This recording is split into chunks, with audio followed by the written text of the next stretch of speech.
Welcome back to GBGuns, and thanks to viewer requests, lots of them, we have the Taurus TH10 in for review coming up in this tabletop video.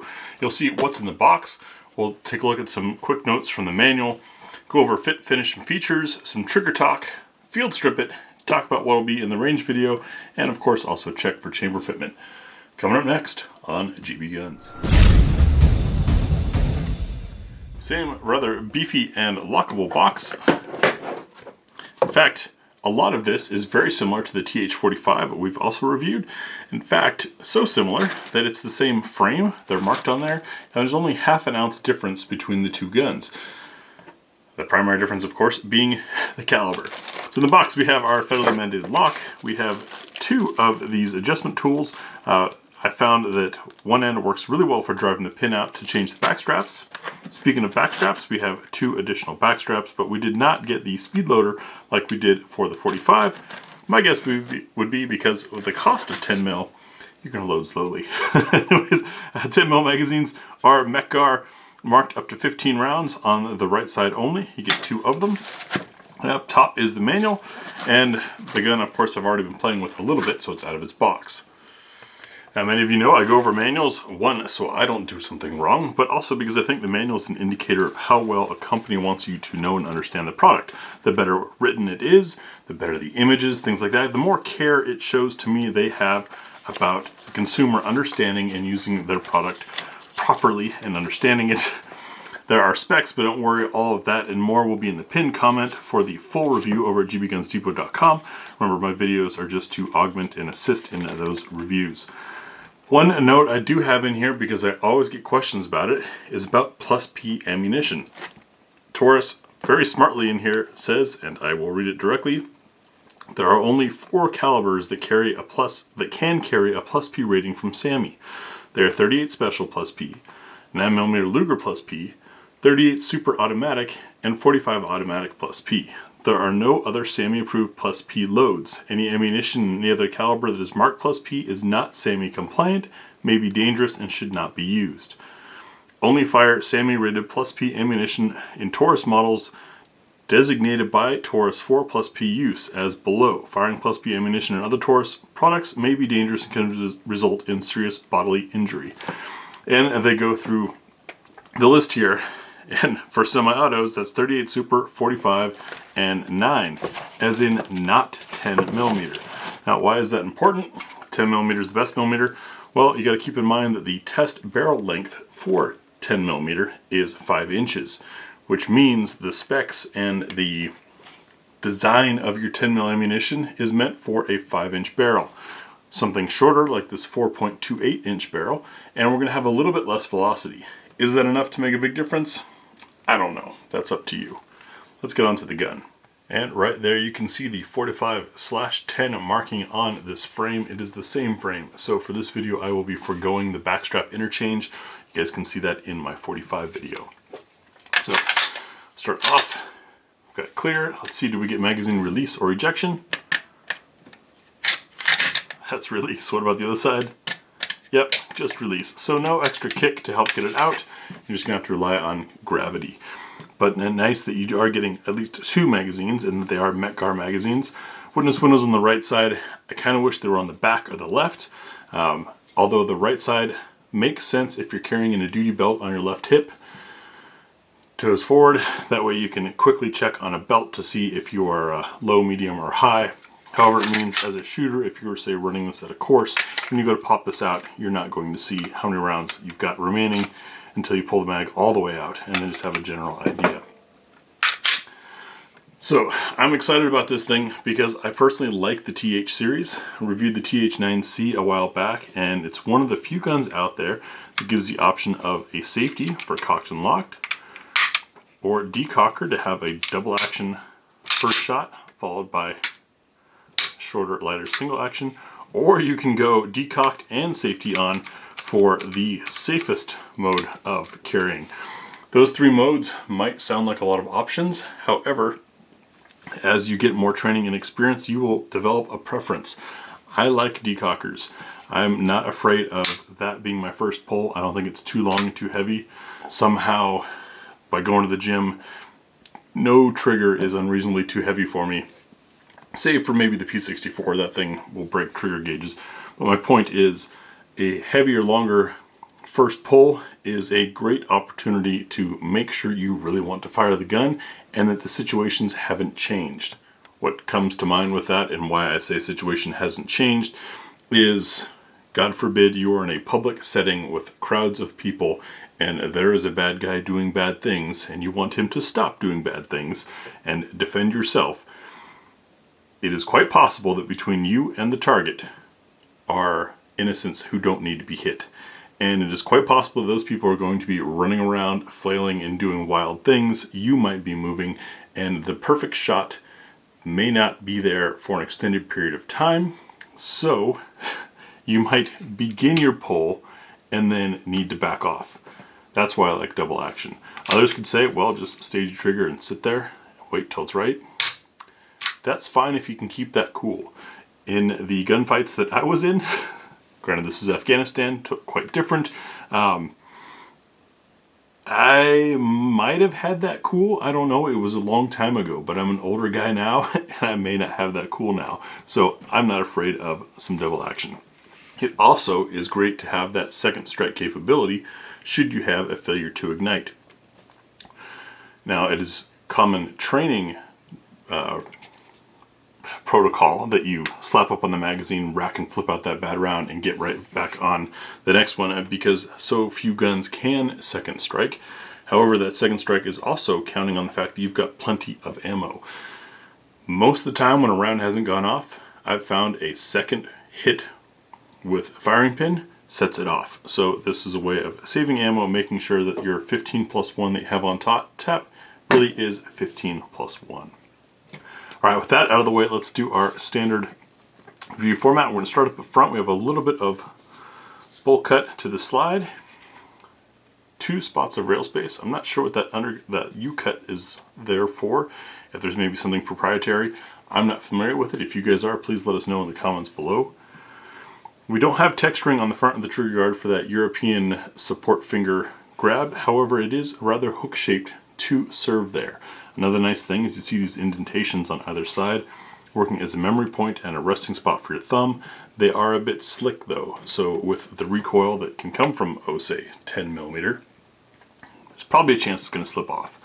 No front slide serrations. I noticed this on the 45 as well. Kind of wish there were, but it happens. The edge of the under the trigger guard is not sharp and is pretty well shaped. You might get a little bit of grinding. It is an ambi-controlled gun. You notice that all 3 controls are on both sides of the gun. So you may run the risk of bumping that magazine release. I've heard some people complain about that on guns that I never experienced it on. I think it comes down to how you hold the gun in your hand shape. So just be aware of it. Texturing on the frame. Got this nice modern fissure style on the front strap where it needs to be, along with some suggestive but not forcing finger grooves. And that same texture on the back strap. Slight beveling underneath the magazine well, but most importantly is that long hanging tail, which is what I prefer to be able to index like that to get a mag in. See there, I'm a fan of ambi magazine releases. I prefer to use my middle finger than to reach with my thumb. Some guns that reach can cause breaking the grip or force me to break my grip, whereas just doing that, all I'm doing is putting my middle finger back in place, and the middle finger, at least the way I shoot, doesn't have much function in gripping a pistol. The back straps do indeed change the grip. I tried that on the 45. Since they end here, they're not going to change the length of pull to the trigger, but they are going to change how well or where the gun fits and fills your hand. Please try them out. I think it's one of the silliest things that people never bother to try. Slide frame up front, we have a little bit of wiggle, nothing terrible, but that barrel is locked solid. Browning locking action in the back. We have some side to side and not much vertical, but definitely some side to side play. Is that a problem? I don't think so, because your sights are moving with it. And it's so minute that you probably don't notice under recoil anyways. Speaking of sights, we have a blacked out serrated rear and a white dot front sight. There's a little bit of a ledge here to rack off of a rock or something for my veteran friends, a belt for civilians. Not optic ready. I know that's something that some people are probably going to complain about. Gonna have to drive a manual this time. And as I said, on the right side we've got all of our controls, which appear to work fine. Let's see how the slide lock and release works. Takes a little more force to get that slide catch to work. Dropping the slide works well. Good job on that Taurus. It's never perfect because the catch mechanism is typically on this side of the gun, and so you have some transfer, and that torquing there can cause loss of mechanical effort. I've reviewed a few guns where this side is practically non-functional. On this one, it's nice to see that it works. Next, we'll field strip the TH10 and take a look inside the gun. Pretty nice feature on these TH series guns. We have our takedown levers on both sides. We've got to pull down on those and back on the slide, but there's no need to touch the trigger. So back a little bit, you feel it release, and the slide comes off forward. Take a look at our construction inside. This is self-commentary. You guys can take a look and be your own judges of what you see.